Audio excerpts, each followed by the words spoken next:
Hello everyone. आज की class में हम डिस्कस करने वाले हैं व्रणिताकार। देखिए ये जो यहाँ से जो क्वेश्चन है वो अगर पूछा गया, पेपर बहुत इजी पैटर्न में रहा तो व्रणिताकार आपसे 5 मार्क्स में पूछा जा सकता है और बहुत ही ज़्यादा इजी टॉपिक है। कुछ ज़्यादा इसमें समझने या दिमाग लगाने की ज़रूरत नहीं है, एक बार आप रीड करके अपने आप ही इसको लिख सकते हो। तो व्रणिताकार की बात करते हैं। सबसे पहले तो व्रणिताकार होता क्या है?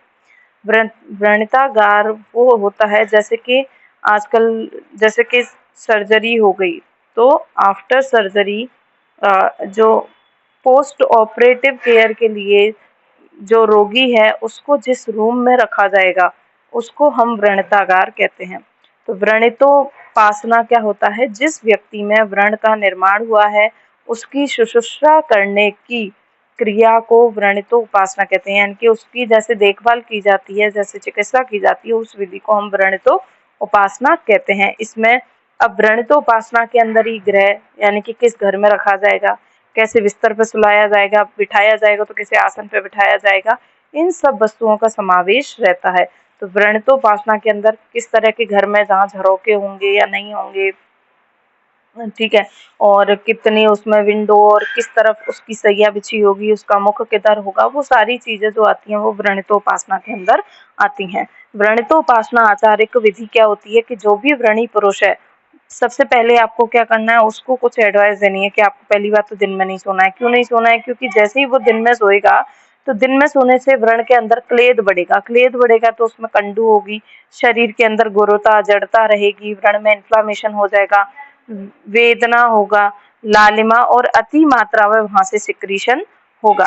तो व्रणितोपास अगर इसलिए सबसे पहला काम क्या करना है, उसको बोलना है कि दिन में भूल करके भी नहीं सोना है, क्योंकि दिन में वो सोया तो क्लेद होगा और क्लेद से ये चीजें होंगी और व्रण से क्लेद होकर के उससे श्राव ज्यादा होगा और व्रण में त्रिदोष का प्रकोप हो जाएगा। व्रणी पुरुष उठना बैठना, करवट बदलना, चलना बोलना, ये सारे काम वो बहुत केयरफुल होके करे, बहुत ही सावधानी से करे। ऐसे क्योंकि वो हेल्दी नहीं है, उसके टिश्यू जो हैं उसकी जो सेल्स हैं वो एक हेल्दी कंडीशन में नहीं है, इसीलिए उसको ये सारे काम बहुत ही सावधानी से करने होंगे, नहीं तो हो सकता है व्रण के अंदर उपद्रव उत्पन्न हो जाएंगे। व्रणितागार, अब मेन बात करते हैं व्रणितागार क्या होगा। तो व्रणी पुरुष के लिए सबसे पहले आपको रहने की जगह ढूंढनी है कि उसकी आपने सर्जरी कर दी और सर्जरी करने के बाद उसको किस जगह रखा जाएगा, किस निवास स्थान में रखा जाएगा, उसको हम कहते हैं व्रणितागार। तो व्रणी पुरुष के लिए सर्वप्रथम निवास, शैया, आसन आदि की व्यवस्था करनी चाहिए। निवास प्रशस्त देश में स्थित होना चाहिए, यानी कि जो घर है जहाँ मतलब जिस रूम में रखा जाए वो लोकेशन ऐसी जगह होनी चाहिए, प्रशस्त देश अच्छे इलाके में होनी चाहिए जहाँ सूर्य की किरण तथा हवा का सीधा प्रवेश ना हो, प्रवेश तो हो लेकिन डायरेक्ट ही प्रवेश ना हो। निवास में निर्जंतुक यानी कि स्टरलाइज, यथा योग्य लंबाई चौड़ाई की सुंदरता से बनी सैया होनी चाहिए। जो बिस्तर होना चाहिए, उसका जो बेड होना चाहिए वो प्रॉपर लंबाई चौड़ाई के स्टरलाइज होना चाहिए उसमें, क्योंकि बिस्तरों से भी कपड़ों से भी इन्फेक्शन फैल सकता है, इसलिए वो निर्जंतुक लंबाई चौड़ाई के यथायोग्य सुंदरता से बनी सैया होनी चाहिए। अब आपको याद क्या रखना है, ये क्वेश्चन एआईपीसीटी में पूछा जा सकता है कि जब व्रणितागार में रोगी को सैया पर सुलाया जाता है तो उसका जो सिर होता है, जो कथन कारण में क्वेश्चन आते हैं ना, उसमें ही क्वेश्चन पूछा जा सकता है कि उसका जो सिर है वो पूर्व की ओर रखा जाता है। क्यों रखा जाता है पूर्व की ओर? क्योंकि पूर्व की ओर देवता होते हैं और उनकी आराधना करने के लिए रोगी का सिर पूर्व की ओर रखा जाता है। देवताओं की आराधना करेगा तो जल्दी से जल्दी उसका व्रण ठीक होगा। तो ये कथन कारण में आपसे असर्शन रीजन का क्वेश्चन उठ सकता है कि रोगी का सिर है वो पूर्व की ओर रखा जाना चाहिए। रीजन क्या है? क्योंकि देवताओं का निवास होता है, इसलिए उसका जो व्रण है वो उनकी आराधना करने से जल्दी ठीक हो जाएगा। तो ये दोनों ही क्या जाएगा, दोनों ही करेक्ट है। व्रण पुरुष जो है, व्रणी पुरुष जो है सुंदर सैया पर सो करके आराम से हलचल कर सकता है। व्रणितागार में पूर्व की ओर देवता होते हैं, उनकी आराधना करने के लिए रोगी का सिर पूर्व में रखा जाता है। इन निवास में मन के अनुरूप जो निवास स्थान है जहाँ पर उसकी सैया है, जहाँ पर उसको रखा गया है, तो वहाँ उसके जो फ्रेंड्स हैं जिससे वो बात कर सकता हो, अपने मन की बात कह सकता हो, जिनके साथ वो घुल मिल सकता हो, हंस सकता हो, तो ऐसे उसके मित्र अधिक काल तक उसके साथ रहने चाहिए, क्योंकि मित्र विविध कल्पनीय कहानियां उसको सुना करके उसका जो ध्यान है वो उसके दुख से यानी कि उसकी वेदना से हटा देंगे और उसको पेन कम फील होगा। फिर बात करें पथ्य अपत्य की, क्या पथ्य अपत्य होना चाहिए?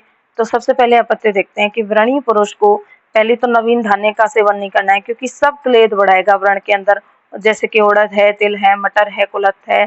तो जितने भी त्रिदोष प्रकोपक आहार विहार हैं उसको बिल्कुल भी नहीं खाने हैं। अम्ल लवण कटु रस जो पित्त को बढ़ाने वाले हों वो बिल्कुल नहीं खाना है। गुड़ की पिष्टी जो क्लेद को बढ़ाएगी, गुड़ विकृतियां सारी की सारी शरीर में क्लेद को बढ़ाने वाले होते हैं। शुष्क मांस, शुष्क शाक, आनुपौतिक मांस किसी भी तरीके का नहीं खाना है, क्योंकि इन्फेक्शन फैल सकता है। वसा, कृष्णा, शीतोदक, पायस, दधी, दूध, तक्र किसी भी चीज का उसको सेवन नहीं करना है। उपरोक्त पदार्थ व्रण में दोषों की उत्पत्ति कर देते हैं और व्रण भाग में पूय निर्मित होकर के बढ़ती जाती है। मैंने बोला क्लेद बढ़ेगा, पूय कंटिन्यू बढ़ती जाएगी, पूय कम नहीं होगी।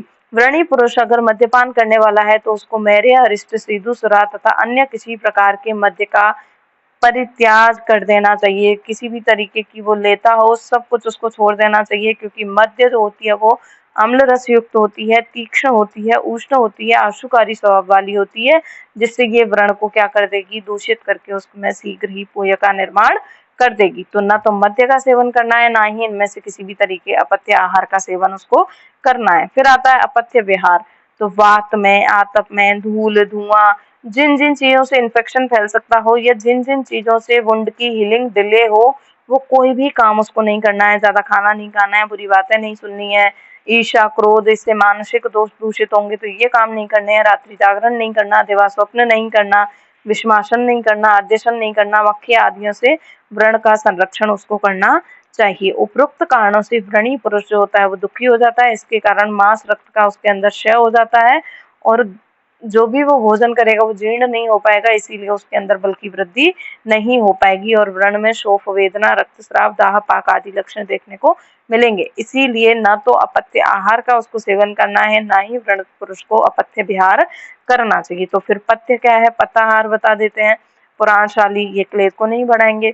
स्निग्ध द्रव्य, जंगल मांस, तंडुलीय, पटोल, जितने भी पित्त शामक जो तिक्त रस वाले होते हैं, जो व्रण को जल्दी से हील करेंगे, आप उन भोजन को या उन फलों को उसको सेवन करा सकते हो। घृत सेंधव उसकी हीलिंग में अच्छी तरह से हेल्प करेंगे। आंवल की है वो नई नई सेल का फॉर्मेशन करने में हेल्प करेगा। मुद्ग है, सत्तू है, विलेपी, उष्णोदक, कुलमास, इनका सेवन उसको कराना चाहिए। निवात गृह में रखना चाहिए जहाँ वायु वगैरह, इन्फेक्टेड वायु वगैरह का डायरेक्ट एंट्री ना हो और दिवा स्वप्न उसको नहीं करने देना है। ठीक है, तो इस तरीके से पथ्य अपत्य का भी आप ध्यान रख सकते हो। फिर उसके बाद आता है रक्षोघ्न धूप। जैसे व्रण की हीलिंग में जो धूपन कर्म होता है वो उसको इन्फेक्शन से बचाने में बहुत हेल्प करता है। तो शर्षप व निम्ब पत्र घृत लवण के साथ ही, मैं आपको पहले भी बता चुकी हूँ, दिन में 2 बार 10 दिन तक धूपन करना है। तो व्रण का धूपन कब तक चलता है, 10 दिन तक चलता है और दिन में 2 बार करना है। किसके साथ करना है, शर्षप और निम्ब पत्र में घृत और लवण मिला करके करना है। इससे क्या होता है, इससे व्रण में संक्रमण नहीं होता है।